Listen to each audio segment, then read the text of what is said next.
Salut tout le monde, c'est Sue, j'espère que vous allez bien. Aujourd'hui on se retrouve pour un bilan de lecture qui cumule 2 semaines, donc la fin juillet et la première semaine d'août. Tout simplement parce que la semaine dernière je suis tombée malade et j'ai rien pu faire, j'étais clouée sur mon canapé. Du coup j'ai pas mal de lectures à vous présenter. On commence tout de suite avec les tomes 2, 3 et 4 des Oubliés. Voilà pour les covers. Alors c'est édité chez Komiku le 21 janvier 2016 pour le tome 2, c'est un seinen et c'est terminé en 4 tomes. C'est une petite série et franchement j'ai vraiment apprécié. Le tome 1 m'avait déjà tout de suite mis dans l'ambiance. On suit des gens qui vont se retrouver sur une île où d'autres personnes agissent de manière assez primitive. Il va y avoir des morts, il va y avoir de la violence, des disparitions. Ça va être assez énigmatique en fait comme lieu, comme endroit, et les personnes qui y habitent sont très mystérieuses. Et voilà, au fur et à mesure de la lecture, on va en savoir plus sur cette île, sur ses habitants, sur leurs croyances. Et franchement, bah on est à fond dedans. C'est intéressant, c'est divertissant. C'est un thriller vraiment très sympathique, ni trop long ni trop court. Et franchement, j'ai adoré. Les personnages sont... je dirais pas attachants, mais ils sont assez intéressants, c'est agréable de les suivre. Et finalement l'histoire, elle tient la route du début à la fin, même si voilà, la fin est assez spéciale je trouve, mais ça marche, c'est divertissant. C'est une série vraiment méconnue je trouve, et pourtant elle vaut grave le coup. Bon, c'est un petit peu violent, c'est mature, hein, donc c'est pour un petit public averti quand même, j'ai envie de dire. Et les dessins sont vraiment sympas. Un style assez particulier, mais j'aime beaucoup. La fin m'a juste laissé un petit peu perplexe en ce qui concerne le destin d'un des personnages principaux. Ça nous laisse un peu une sorte de fin ouverte, et c'est vrai que je suis assez intriguée, ce qui lui est réellement arrivé du coup. Mais on va laisser l'imagination faire, mais en tout cas j'ai passé un super bon moment. On va ensuite parler du manga Fragment d'elle, donc les 3 premiers tomes. Voilà pour les covers. Je vous mets le résumé du tome 1 juste ici. C'est édité chez Pika, 25 août 2021. C'est un seinen et le manga est en cours actuellement. C'est une série qui finira en 7 tomes, il y a écrit voilà derrière les tomes. Et franchement, je m'attendais pas à autant accrocher. C'est pour ça que j'avais pris voilà, les 3 premiers tomes et je m'étais arrêtée là en me disant en cas où si j'aime pas, je vais pas trop abuser sur l'achat de l'œuvre. Mais finalement, j'aurais dû prendre les tomes dès leur sortie parce que c'est une petite pépite. J'ai beaucoup aimé en fait. On va suivre du coup notre personnage principal, Yusuke, et en fait toute sa vie amoureuse depuis qu'il est tout jeune. On va découvrir ses multiples relations amoureuses ou juste des crushs de l'époque. On va voir en fait comment ces relations, ces contacts l'ont formé et ont fait de lui la personne qu'il est actuellement. Et en fait je trouve l'idée vraiment intéressante. On enchaîne entre le passé du coup et le présent, c'est plutôt bien foutu, c'est clair, on s'embrouille pas du tout dans l'histoire. Et franchement, à chaque fois qu'on nous raconte du coup son histoire, son passé avec une fille, et bah c'est super passionnant. On a presque pas envie de quitter en fait cette histoire. À chaque fois, on est limite frustré parce que c'est vraiment bien écrit, c'est passionnant. Ça arrive à garder notre attention et franchement, c'est vraiment bien fait. Et à côté, voilà, il va avoir un petit accident de scooter en croisant une de ses filles. Sauf que mystère, on ne sait pas qui est cette fille. À quelle fille de son passé c'est, parce qu'on voit pas son visage et il le voit pas non plus et il connaît pas son nom non plus, rien du tout. On sait juste voilà qu'elle l'appelle de temps en temps. Ils ont failli se rencontrer et finalement ça s'est pas fait. Et du coup je pense que voilà, la problématique tourne autour du fait de deviner, de comprendre qui est cette fille qu'il a oubliée et qu'est-ce qu'elle veut actuellement. Mais en tout cas, c'est très sympa et j'ai hâte de savoir du coup qui est cette fameuse fille parmi toutes les candidates qu'on croise dans l'histoire. Mais c'est hyper passionnant. Du coup, on s'ennuie pas en fait dans l'œuvre parce qu'on enchaîne plein d'histoires différentes mais avec le même personnage. On découvre vraiment sa vie. À à la vie active. Enfin voilà, c'est vraiment une évolution de sa vie mais amoureuse. Et c'est une sorte de petite chasse au trésor pour trouver qui est cette fameuse fille. Et c'est vraiment sympa, j'ai beaucoup apprécié. Vraiment, j'aime beaucoup la façon dont c'est écrit, c'est dynamique, on ne s'ennuie pas et on passe un bon moment. Les relations qu'il y a eu ne sont pas vraiment toujours de tout repos, mais c'est très intéressant et du coup on en apprend plus sur lui. Et on observe en même temps du coup l'évolution qu'il a eu en grandissant et c'est très intéressant. Et les dessins en plus ils sont sublimes.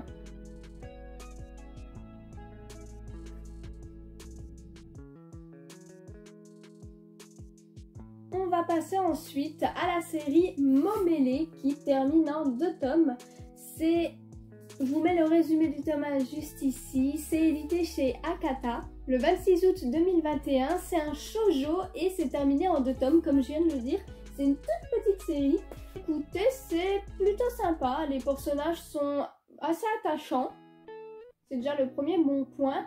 Peut-être le petit point négatif, c'est que ça va un petit peu vite niveau relation amoureuse, on va dire au niveau sentiment. Je trouve que leurs sentiments se développent trop vite à tous ces personnages, même si bon, en même temps il n'y a que 2 tomes, donc c'est compliqué de pas aller plus vite pour avoir quelque chose qui tient un minimum la route. Mais c'est vrai que du coup on le ressent quand même que ça va un petit peu trop vite.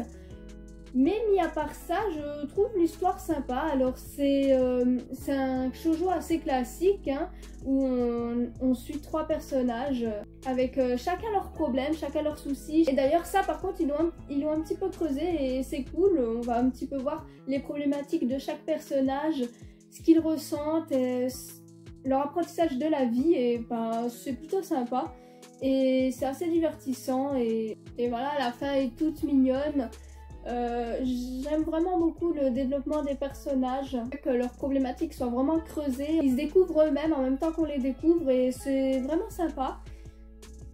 C'est juste le fait que ça aille un petit peu trop vite entre tout ce beau petit monde qui est un petit peu embêtant. En même temps, il n'y avait pas trop le choix, mais sinon voilà. C'est pas un shoujo incroyable, mais c'est un shoujo qui passe le temps et qui est une série courte. Donc les personnes qui aiment les petites séries courtes ou qui n'ont pas les moyens de se faire des séries à rallonge, bah c'est sympa, on passe un bon moment, les personnages sont agréables à suivre et les dessins sont bons également. Et puis surtout, nos personnages évoluent, on assiste à leur évolution et ça c'est très bien.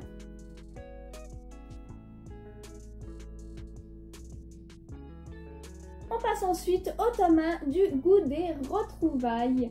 Je vous mets le résumé du tome 1 juste ici. C'est édité chez Akata. Le 26 août 2021, c'est un josei et c'est terminé en 3 tomes.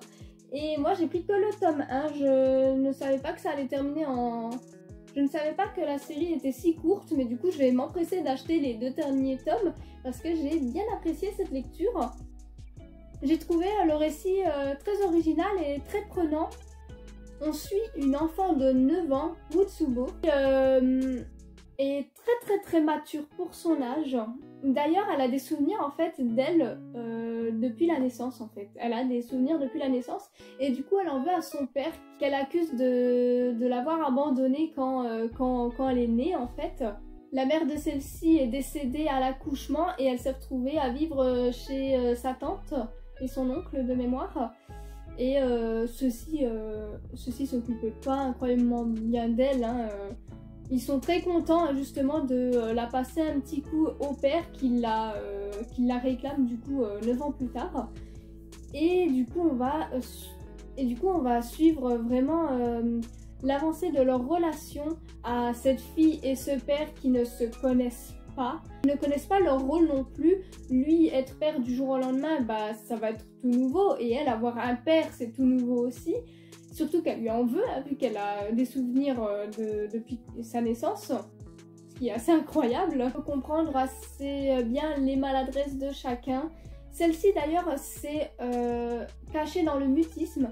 et du coup elle parle pas du tout. Franchement je trouve que c'est une lecture assez touchante, on voit une évolution petit à petit au fur et à mesure de la lecture et on ressent quand même les efforts voilà, du père et aussi de Rutsubo pour essayer peut-être de le comprendre, même si voilà elle est assez bornée, elle a pas envie de lui pardonner, ce qui est normal, hein, ce qu'on comprend tout à fait, mais c'est bien de voir un petit peu les deux points de vue, de voir cette évolution, et on va voir aussi cette jeune fille s'ouvrir aux proches de son père, et on va même pouvoir voir la petite parler à quelqu'un pour la première fois, même si ça a été de très courte durée, mais c'est cool, on voit du coup vraiment une évolution des personnages et c'est sympathique.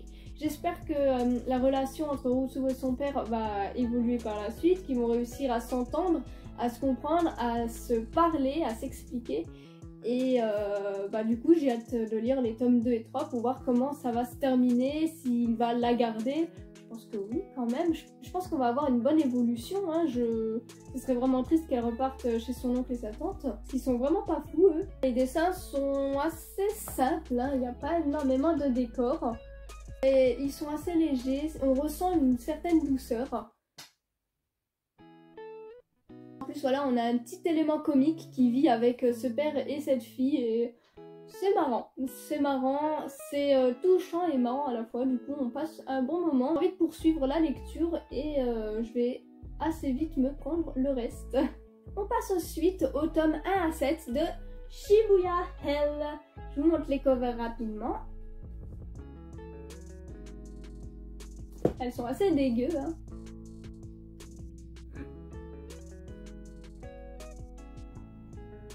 Voilà, je vous mets le résumé du tome 1 juste ici. C'est édité chez Pika le 3 juin 2020, c'est un shonen et c'est terminé en 11 tomes et je vais me dépêcher de prendre la suite parce que c'est vraiment sympa comme lecture. Je m'attendais à quelque chose de complètement what the fuck et effectivement on a quelque chose de complètement what the fuck, hein, vu qu'on voit une invasion de poissons rouges qui sont soit minuscules ou soit gigantesques et ils bouffent les gens. Voilà, mais seulement à Shibuya, du coup Shibuya est complètement isolé du reste du monde et les survivants qui sont à l'intérieur, d'ailleurs dans une sorte de bocal géant, donc ils ne peuvent pas sortir, et ben ils essayent tant bien que mal de survivre et de les éliminer pour certains, comme tout Survivor Horror comme ça. Et ben c'est très sanglant, c'est très gore, donc attention aux hommes sensibles, ça a beau être what the fuck, c'est aussi bien dégueulasse. Mais l'histoire, elle tient la route. Malgré tout, l'histoire tient la route, même s'il y a encore beaucoup de mystères, je trouve, arrivé au tome 7. Donc j'attends d'acheter les derniers tomes pour éclaircir un petit peu mes questionnements. Mais c'est vraiment pas mal. Au départ, j'ai cru qu'on allait avoir en fait un groupe de survivants par tome. Parce que dans le premier tome, on suit notre héros. Et dans le tome 2, on suit une gamine avec son petit frère.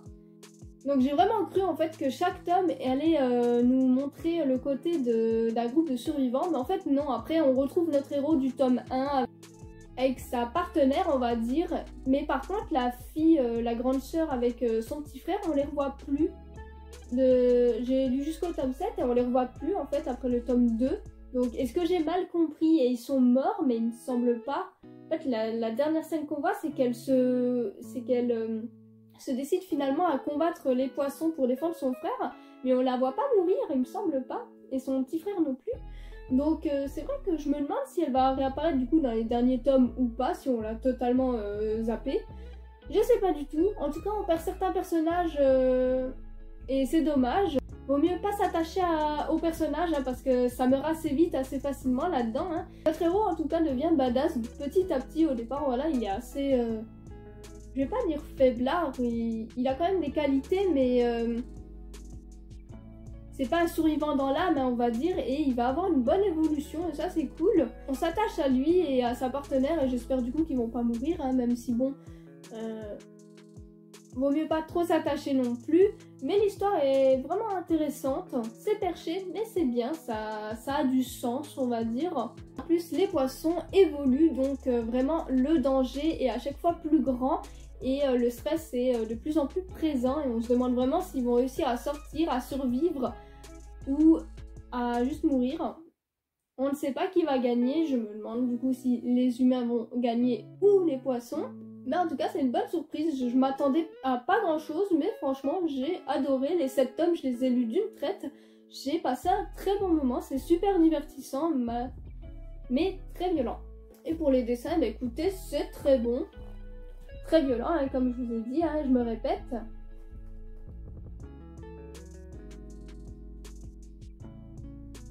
En tout cas, je sais que le premier truc qui m'a intriguée quand j'ai commencé à lire l'histoire, c'est pourquoi les poissons parlent. Parce que les poissons, ok, ils parlent, mais ils parlent pour rien dire en fait. Ils disent vraiment des trucs random. Ils peuvent dire maman, comme viens on regarde la télé, ou on va se balader. Vraiment, ils sortent des phrases random. Et c'est vrai que ça, j'ai pas encore trop compris si ça a un sens ou pas du tout. C'est juste qu'ils répètent des phrases d'humains lambda. À voir par la suite aussi, mais c'est vrai que c'est le truc qui m'a le plus intriguée quand j'ai commencé la lecture et c'est le truc que je comprends toujours pas à l'heure actuelle. Donc on verra bien. On passe ensuite à l'intégrale de Mauvaises Herbes. Je vous montre les covers.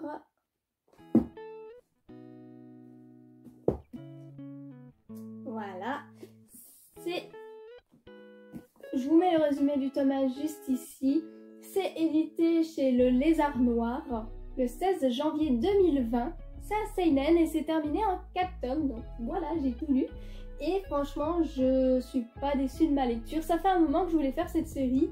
Et je me suis pris l'intégrale parce que j'étais persuadée au fond de moi que j'allais adorer. Et je me suis pas trompée. Je trouve l'histoire très touchante en fait. Entre ce policier qui est devenu très solitaire et assez mou du genou quand il a perdu sa fille et du coup sa femme qui l'a quitté suite à cet événement tragique, entre cette gamine qui est violentée dans son foyer, qui se sent terriblement seule en fait au fond d'elle et qui se met en danger à endormir chez des inconnus, en traînant dehors, en n'allant plus à l'école, en offrant son corps à n'importe qui. Vraiment, ces deux personnages ont ce côté tellement touchant et on a tellement envie de les protéger, de prendre soin d'eux. Et voilà, et par la force des choses, ils vont finir par se retrouver et vivre ensemble. Le policier prend des risques hein, parce que elle est mineure, mais contrairement à tous les tarés qu'elle croise hein, et qu'on observe hein, dans la lecture, certains sont très choquants. Entre ceux qui profitent de son corps et ceux qui essayent de la tuer, c'est chaud. Et ben là, elle est en sécurité avec un flic, voilà, qui a perdu sa fille et qui veut l'aider parce qu'en plus, elle ressemble comme deux gouttes d'eau à sa fille décédée, ce qui c'est assez glauque, mais ça rajoute ce petit côté triste à l'histoire et ils vont prendre soin d'un chaton qui est pas le plus beau mais qui est extrêmement attachant, qui est blessé, je crois qu'il a une oreille coupée et autres. Et voilà, ils vont former cette petite famille de 3 petits personnages assez brisés par la vie, on va dire. Et c'est hyper touchant de suivre leur quotidien, il va y avoir des hauts, beaucoup de bas. On s'attachait l'un à l'autre en un père et une fille.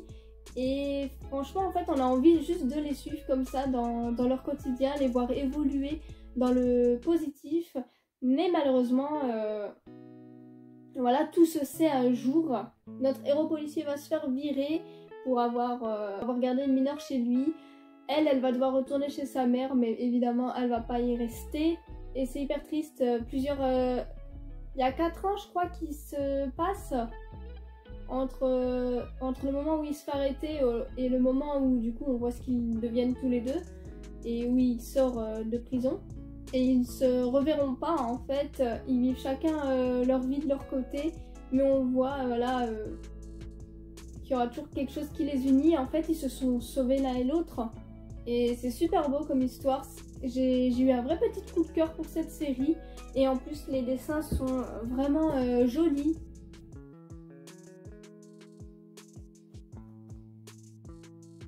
On a vraiment une belle évolution des personnages. On peut que s'attacher en fait à eux et être envoûté par cette histoire très triste et très touchante à la fois. J'ai passé un incroyable moment et je suis vraiment triste de ne pas les voir ensemble et heureux comme un père et une fille à la fin.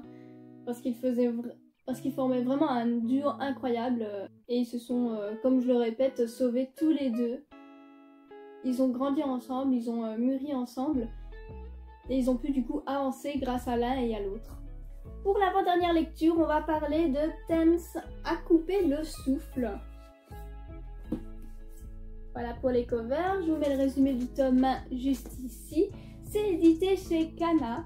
Le 27 août 2021, c'est un shoujo et c'est terminé en 3 tomes. Et j'ai beaucoup apprécié ce petit shoujo qui est très léger, très agréable à suivre et très bien écrit. On a du coup ce petit trio là. Donc en fait, la demoiselle et le monsieur là sont amoureux de celui au milieu. Et du coup ça forme un triangle amoureux. Mais un triangle assez spécial du coup. Et ces deux mêmes personnes sont meilleurs amis d'enfance. Le garçon là s'appelle Take et il a des crises d'asthme assez violentes parfois. Donc il est souvent absent à l'école. Umeko, du coup la demoiselle qui est son amie d'enfance, va prendre soin de lui depuis toujours. Hein. Elle va toujours être là pour lui. Elle va lui emmener ses cours, prendre soin de lui, être là à chaque fois en cas où il a un souci. Elle va vraiment être une amie super fidèle et super présente, même si du coup ça peut parfois peser pour elle. Et on a au milieu du coup Machan qui fait tomber les cœurs, hein, littéralement, qui va arriver un petit peu après. L'amitié qui va se former de ce trio est vraiment incroyable, hyper touchante, hyper prenante, très naturelle et ça marche super bien. Malheureusement ça va se compliquer et Umeko va tomber amoureuse de Take, donc son amie d'enfance. Celui-ci aime Machan et ses sentiments ne vont pas changer. On ne sait d'ailleurs pas s'il est bi ou juste gay en fait.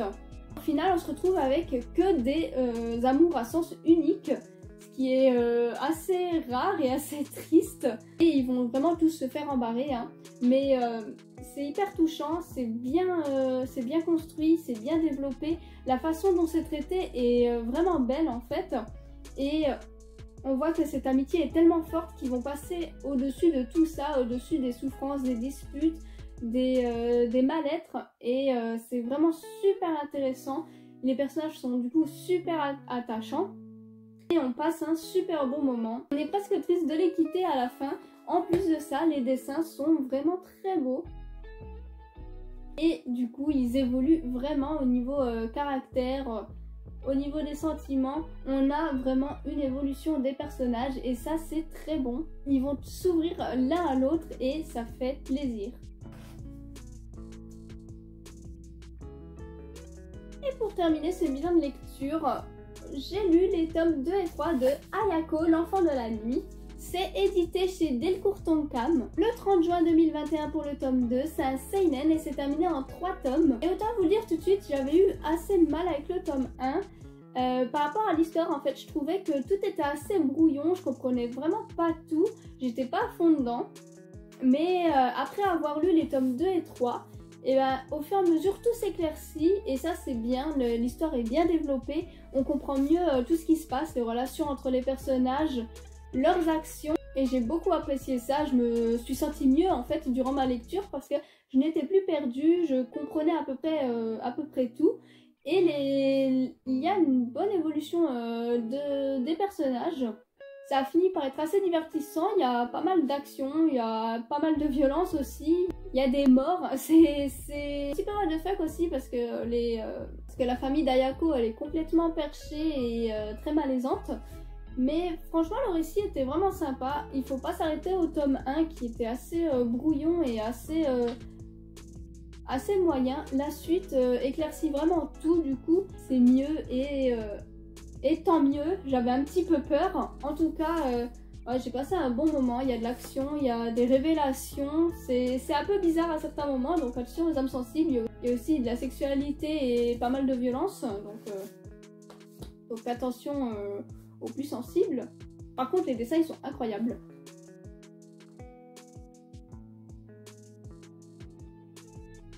Par contre je dirais pas que les personnages sont attachants, hein, loin de là, en fait ils sont tous pratiquement tellement bizarres qu'on n'est pas tant attaché que ça à eux. En fait c'est juste l'histoire qui est assez intéressante et on est intrigué par leur sort, par comment ça va se passer pour eux, mais je ne dirais pas qu'ils sont attachants. Et c'est ainsi que cette vidéo se termine, j'espère qu'elle vous a plu. N'hésitez pas à me dire vos lectures de ces 2 dernières semaines et si on a des lectures en commun ou non. Vous pouvez également me suivre sur Instagram pour suivre toutes mes reviews sur tous les mangas que je vous présente chaque jour ou presque. Et sur ce, eh bien passez une bonne journée!